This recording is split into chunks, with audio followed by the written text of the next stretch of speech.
میں اللہ نے ان کی تعریف بیان کی کہ جو اللہ کی راہ میں خوش دلی سے مال دیتے تھے، اور پچھلی آیت میں ان کی مذمت بیان ہوئی کہ جو اللہ کی راہ میں مال دیتے ہوئے بوجھ سمجھتے تھے۔ اس آیت مبارکہ کے ضمن میں مفسرین اکرام نے بڑی پیاری بات ارشاد فرمائی، وہ یہ کہ معلوم یہ ہوا کہ اللہ کی راہ میں مال دیتے وقت بوجھ جاننا، اس کو ٹیکس سمجھنا یا جرمانہ سمجھنا معاذ اللہ، اور دبے دل کے ساتھ بھاری بوجھ کے ساتھ اللہ کی راہ میں مال دینا، یہ منافقین کی عادت ہے۔ جبکہ خوش دلی کے ساتھ اللہ کی راہ میں مال دینا، اور اس لیے مال دینا کہ اے رب ذوالجلال میں تیری راہ میں مال خرچ کروں گا تو اس کی برکت سے مجھے تیرا قرب نصیب ہوگا، تیرے محبوب کی دعائیں ملیں گی، تو یہ ان مومنین کا طریقہ ہے جن کے لیے رسول اللہ نے دعا فرمائی، جن کی شان میں اللہ نے قرآن کی آیت نازل فرمائی۔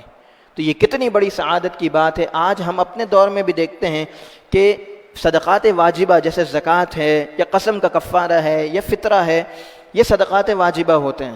تو صدقات واجبہ دیتے ہوئے بھی لوگوں کے دلوں میں بڑی عجیب و غریب باتیں آ رہی ہوتی ہیں کہ کسی نے اپنا زکوٰۃ کا حساب بنایا، اب لاکھوں روپے اس کے اوپر زکوٰۃ بن رہی ہے، تو شیطان اس کے دل میں فوراً ڈالتا ہے کہ کوئی ہیلا کر لے، کوئی بہانہ کر لے، اس مال کو جو ہے نا 1 سال پورا نہ ہو ایسا کوئی ہیلا کر لے، اس سے کوئی غیر ضروری چیز لے کر رکھ لے وغیرہ وغیرہ۔ شیطان ایسی لاکھوں چیزیں سجاتا ہے انسان کو کہ کسی طرح اپنا مال بچا لے۔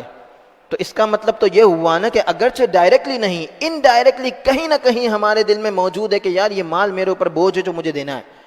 حالانکہ یہ کرنا منافقین کا طریقہ ہے۔ مومن کا طریقہ یہ ہونا چاہیے کہ اگر اس کے حساب بنایا زکوٰۃ کا، ایک مثال ہے 50,000 روپے بنتی ہے کہ بھئی 50,000 روپے ادا کرے، تو احتیاط کے پیش نظر زیادہ ادا کر دے کہ مومن اللہ کی راہ میں دینے میں نہیں کتراتا، خوش دلی سے اللہ کی راہ میں دیتا ہے۔ اور مومن کو یہ پتہ ہونا چاہیے کہ میں اللہ کی راہ میں آج 1 دوں گا، کل مجھے 70 ملے گا، بلکہ اس سے بڑھا کر بھی مل سکتا ہے، اور کتنا بڑھا کر مل سکتا ہے یہ رب ذوالجلال جانتا ہے۔ تو اللہ کی راہ میں مال دینے میں اپنے دل کو پر بوجھ نہیں جاننا چاہیے۔ اسی طرح صدقات نافلہ میں بھی لوگ کرتے ہیں بسا اوقات۔ ویسے پچھلے ایک درس میں صدقات نافلہ سفید پوش لوگوں تک کیسے پہنچائے جائیں اس پہ ہم بالتفصیل گفتگو کر چکے ہیں، اور صدقات واجبہ کے حوالے سے بھی۔ تو صدقات نافلہ میں بھی ہم یہ کر سکتے ہیں کہ اپنے صدقات نافلہ خوش دلی کے ساتھ اللہ کی راہ میں دیں، اللہ کے گھر میں دیں، مساجد میں دیں، مدارس میں دیں، غریب رشتہ داروں کو دیں، دوست احباب میں جو مستحق ہیں اس کو دیں۔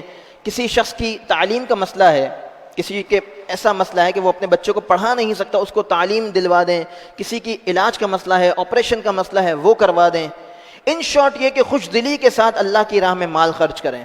اور یہاں میں ایک اور بات بڑی اہم آپ کو بتاؤں اللہ کی راہ میں مال خرچ کرنے کے حوالے سے، کہ اللہ کی راہ میں مال خرچ کرنا وہ زیادہ اچھا ہے کہ اس جگہ پر مال خرچ کیا جائے جو وقت کی ضرورت ہو، جو وقت کی ضرورت ہو اس جگہ پر مال خرچ کیا جائے۔ جیسا کہ حضرت سعد کو حضور نے حکم دیا تھا کہ کنواں بنا دو کیونکہ پانی کی ضرورت تھی، پھر تختی لگوائی گئی لأم سعد۔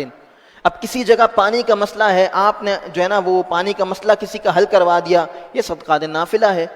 کسی کوئی شخص اپنی اولاد کو پڑھا نہیں سکتا یا علاج نہیں کروا سکتا، یا اور ہزاروں مسئلے ہیں، کسی کا کاروبار نہیں ہے، آپ نے کسی کا کاروبار کروا دیا، کسی کو نوکری لگوا دی، کسی کا علاج کروا دیا، کسی کا کوئی پھنسا ہوا مسئلہ نکلوا دیا، کسی کا قرض اتروا دیا، کسی کے اور کوئی مسئلے ہیں وہ حل کروا دیے۔ سوچئے ذرا وقت کی ضرورت کیا ہے۔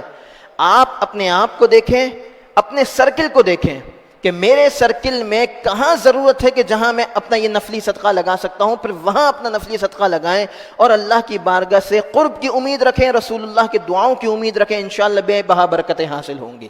اور یہی ہر مسلمان کو زیب دیتا ہے۔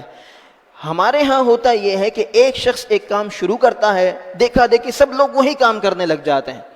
تو دیکھا دیکھی کے چکر میں ہمیں نہیں پڑنا چاہیے، بلکہ ہمیں یہ دیکھنا چاہیے کہ میرے مال کی زیادہ ضرورت کہاں ہے۔